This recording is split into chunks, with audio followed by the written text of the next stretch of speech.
The human you doesn't like some of these aspects because it infringes on human you's happiness, joy, abundance, all of these other things. So one of these other you aspects that you created now seems to be trying to shove out little human you who just wants security and comfort, damn it. Little human you just wants, we hear it all the time, I just want to be happy. We hear that all the time, and share a bit of a secret. I don't laugh, but Saint-Germain does when he hears you say that. That is little you.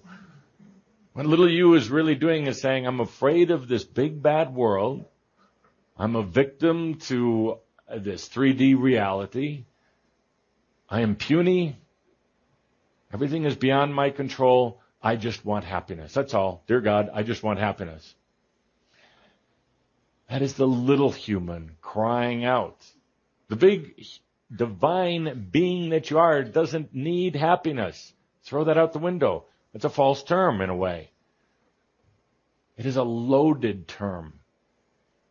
Happiness, when you take and feel the human energy surrounding it, is actually very loaded because it's conditional, very conditional. I will have happiness when, and then you start going through the list of things that would make you happy. The list basically is unattainable.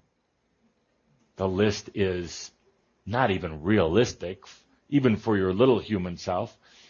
And happiness at that point tends to have so many conditions on it that it will never fulfill itself, you see. The divine human that you are, and part of your little human is part of that also, the divine human doesn't need this thing called happiness. The divine human sitting in these chairs right now just is. Just is. Now, little human says, but what is? Define. Segment. It just is. It's total, what you would say, contentment. Total allowing. Remember back to one of our very first channels, accept all things as they are.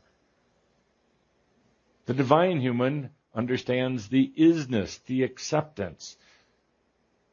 Little human says to divine human, but that sounds boring. Sounds like you're just sitting there. Divine human looks at little human and says, you truly don't understand. You're so caught up in the drama, in the duality. You're so caught up in your battles and fights that you think you need that to survive.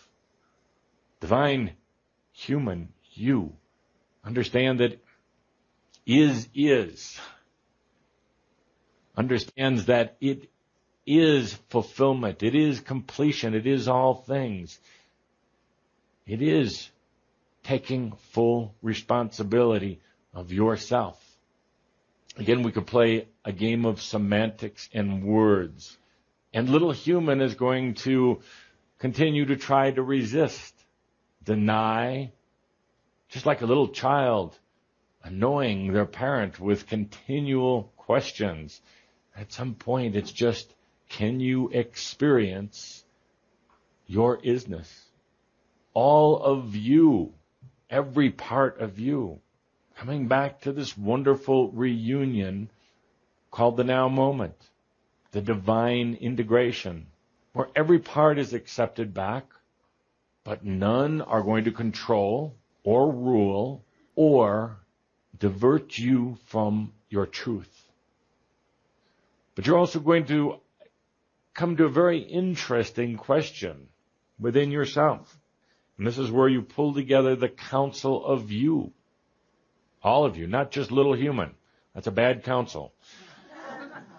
All aspects of you, which include your past life aspects. They have tremendous wisdom, as you know. Time to bring them back. To take a look, what is important to you now? Little human has driven your needs and desires, your lists of what would make it happy. But did you realize that what made little human happy didn't necessarily make soul happy? You see, so often little human does its little human planning and its little human goals and charts and determines what every moment of every little human day should look like. And then it doesn't happen. And then little human gets all stressed out, wondering what has gone wrong. That's when little human goes back to its, well, I'm just a little human. I'm going to pray to big God who's out there somewhere, but must not be part of me. Little human starts to negotiate with big God. And even that doesn't work real well. And then little human really gets depressed.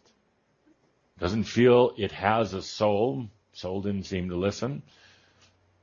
Doesn't really know if it believes in big God, but it's pretty damn afraid it has to believe a little bit in big God. But basically, little human's disappointed in big God. Big God didn't hear. Big God didn't favor little human today. Maybe little human will try again tomorrow. But after a while, little human gets tired of that game. Little human starts to do some pretty twisted and distorted things to get the attention of big God or anybody else who will listen. Parents, friends, bosses, government, police officers, military, anything it takes to get somebody's attention, because little human doesn't feel safe. Little human's not happy. Quite frankly, big soul of little human is really disturbed and distraught at all of little human's manipulations and controls. Big God doesn't exist anyway, so how could it care? Big God in terms of how you currently think of God. Big God is big soul. It's already right there. It's already part of you. But little human has taken so much time and attention. It's demanded that everything be tuned into and getting attention to its facet. But it is just one facet. It's not you. Part of you. But it's not you. As you move into the new energy, you're going to start taking a look at what's important to you. Not to little you. You're going to get really irritated when you realize how much trouble and stress little you has been getting all of you into. Everything is multifaceted. What you perceive in this moment is not all that is in the moment. There is so much more. What you see in a very linear fashion is your fears are truly not at all what they appear to be. You are God also. You can choose and create whatever you want. We didn't say you're little human. We said you are God. You are you.